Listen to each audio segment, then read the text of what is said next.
On May 31, 2021, police arrived at a quiet suburban home in Westfield, Indiana. Officers opened a storage shed behind the house. Inside, they found human remains. The homeowner stood nearby, visibly shaking. Her son had lived there for years.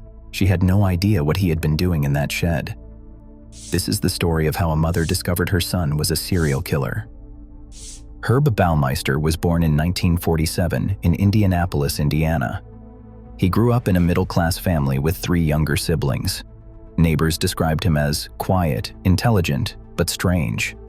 As a teenager, Herb showed disturbing behavior. He once placed a dead crow on his teacher's desk. He urinated on his principal's desk. His parents took him to a psychiatrist. The doctor diagnosed him with antisocial personality disorder. No treatment followed. Herb attended Indiana University, but dropped out after 1 semester.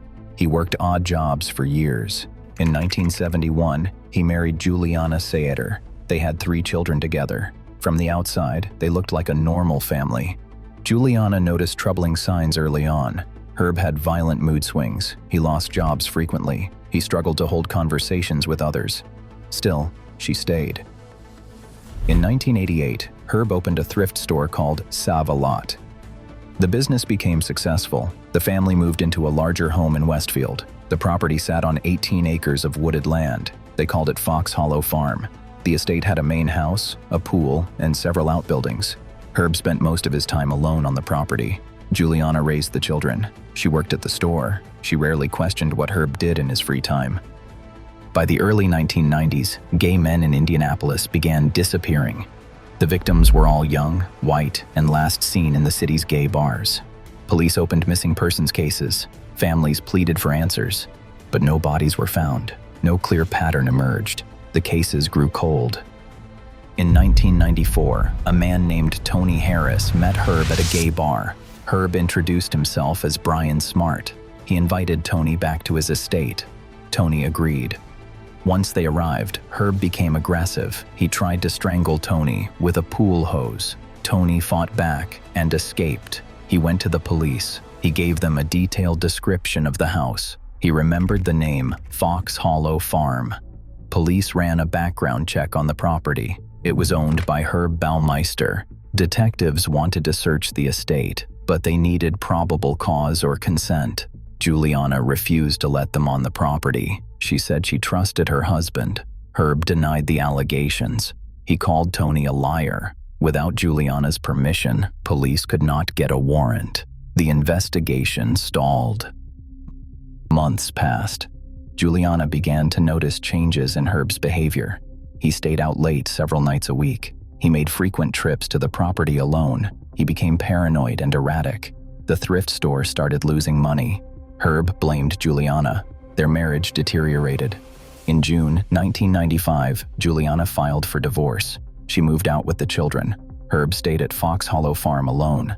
While cleaning out the property, Juliana found a human skull in the woods. She called the police immediately. On June 24, 1995, investigators arrived with cadaver dogs. They began searching the 18-acre estate. Within hours, they found bones, many bones. Over the next several days, they uncovered remains from 11 different individuals. Most were found near a wooded area behind the main house. Some were buried, some were scattered on the surface. All showed signs of trauma. This discovery revealed remains that would change everything. Forensic teams worked around the clock. They identified several victims through dental records. Roger Goodlett, age 33, missing since 1994. Stephen Hale, age 26, missing since 1993. Richard Hamilton, age 20, missing since 1993. Manuel Resendez, age 31, missing since 1993. The families finally had answers, but those answers brought unbearable pain. Police issued a warrant for Herb Baumeister's arrest, but he was gone. He had fled the state days before the search began. Investigators believed he knew they were coming. He left behind a note for his family. It blamed Juliana for ruining his life. It made no mention of the victims. He took his passport and withdrew cash from the bank. He drove toward Canada. On July 3, 1996, A worker at Pinery Provincial Park in Ontario found a body. It was Herb Baumeister. He had shot himself in the head. Inside his car, police found a suicide note. He wrote about his failed marriage and business. He did not confess to any murders. He did not explain why remains were found on his property.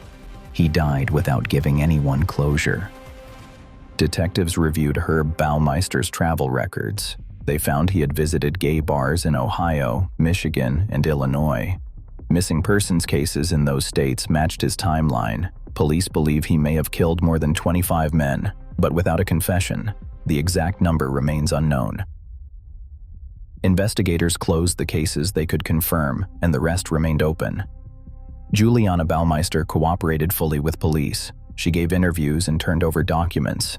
She expressed horror at what her husband had done. She said she never suspected him, and she said she missed the warning signs. In later interviews, she admitted she had ignored red flags. She stayed for the children. She stayed for financial stability. She stayed because leaving felt impossible. Cooperated is how she described her response. The victims' families filed lawsuits against the Baumeister estate. They sought damages for wrongful death and emotional suffering. Juliana settled most cases out of court. She sold Fox Hollow Farm, and the property changed hands several times. New owners reported strange occurrences, voices, cold spots, shadows in the woods. Paranormal investigators visited the site and claimed the land was haunted.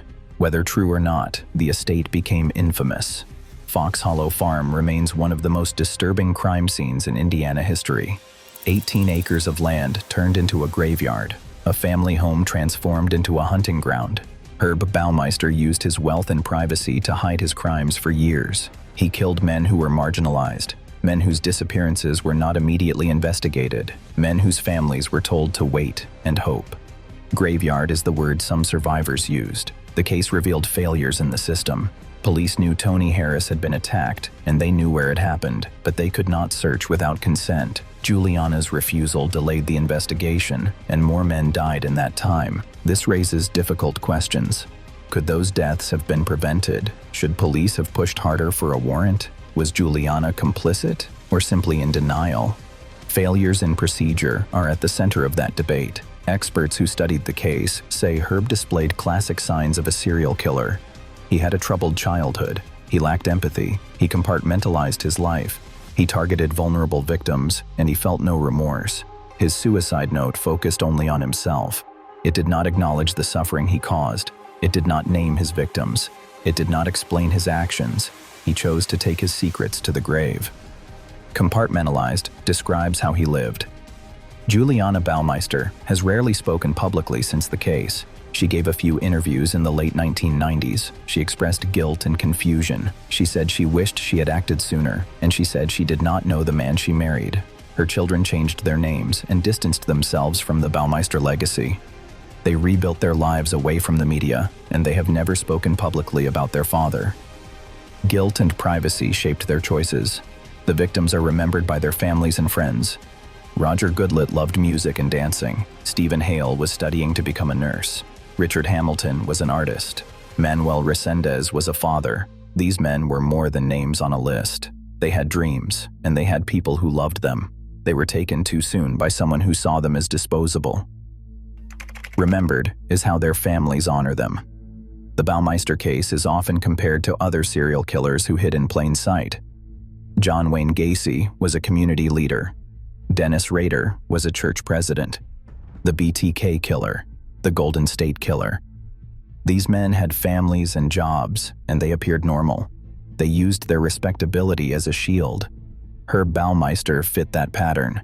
He was a business owner, a husband, a father. No one suspected him until it was too late. Pattern is the unsettling similarity. Psychologists have studied why serial killers often lead double lives. They say compartmentalization allows them to function in society. They separate their violent urges from their daily routines, and they convince themselves they are two different people. Herb likely believed he was Brian Smart when he went to the bars, and he returned home as Herb Baumeister, family man. Double lives made his deception possible. This duality protected him for years. The investigation also highlighted issues within the LGBTQ community in the 1990s. Many victims were closeted. They did not tell their families where they were going. When they disappeared, their loved ones had limited information. Police sometimes dismissed missing persons reports involving gay men. They assumed the men had moved away or chosen to cut contact. This bias delayed investigations, and it cost lives. Advocacy groups have since pushed for better training and policies. They demand equal treatment for all missing persons cases. They fight against stereotypes that harm vulnerable communities. The Baumeister case is often cited as an example of systemic failure. It serves as a reminder that bias can be deadly. Fox Hollow Farm was eventually purchased by a couple who knew its history. They opened it to paranormal tours and shared the story with visitors. Some criticized this decision. They felt it exploited the victims. Others argued it kept the memory alive, and it ensured people would not forget what happened there. The debate continues. In 2021, new technology allowed investigators to retest evidence. DNA analysis confirmed additional victims. Families received closure decades after their loved ones vanished. The updates made national news. The Baumeister case resurfaced in documentaries and podcasts. A new generation learned about the crimes, and they asked the same questions. How did he get away with it? Why did no one stop him? The answer is complicated. Herb Baumeister was calculating. He chose victims carefully. He used his wealth to create a private killing ground. He manipulated his wife into refusing police access. He fled before he could be arrested. He ended his life on his terms. He avoided trial. He avoided accountability. He denied justice to the families who deserved it. But his story also reveals something darker about society. It shows how easy it is to overlook evil when it wears a familiar face. Herb was not a monster in appearance. He was a neighbor, a business owner, a father. People saw what they expected to see. They ignored what made them uncomfortable. By the time the truth emerged, it was too late. The case forces us to confront uncomfortable truths about prejudice, about privilege, about the systems meant to protect us. Herb Baumeister exploited every advantage he had. He used his status to avoid suspicion. He used societal bias to target men who were less likely to be believed. He used isolation to hide his crimes, and he used death to escape consequences. Juliana Baumeister's role remains controversial. Some believe she was a victim of manipulation. Others think she chose ignorance over truth. The reality is likely somewhere in between. She missed signs. She denied red flags. She refused police access. But she also cooperated once the evidence was undeniable. She faced public scrutiny and legal action. She lost everything. Whether that constitutes justice is up for debate. The victims' families have never received full closure. Many bodies were never identified. Some remains were too degraded for DNA testing. Families still wonder if their loved ones are among the unidentified. They live with uncertainty. They live with grief. They live with anger at a system that failed them.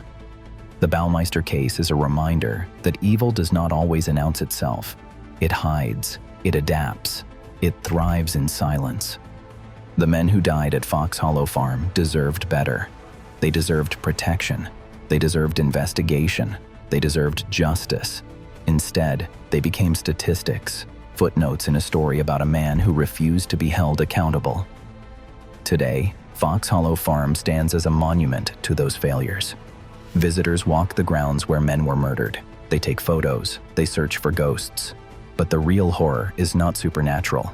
It is the fact that this happened, that a man killed for years without being stopped, that a family lived on top of a graveyard and did not know, or worse, chose not to look. The question is not whether monsters exist. They do. The question is whether we are willing to see them, whether we are willing to believe victims, whether we are willing to act when something feels wrong. Herb Baumeister counted on people looking the other way. He was right, and that is the most terrifying part of all.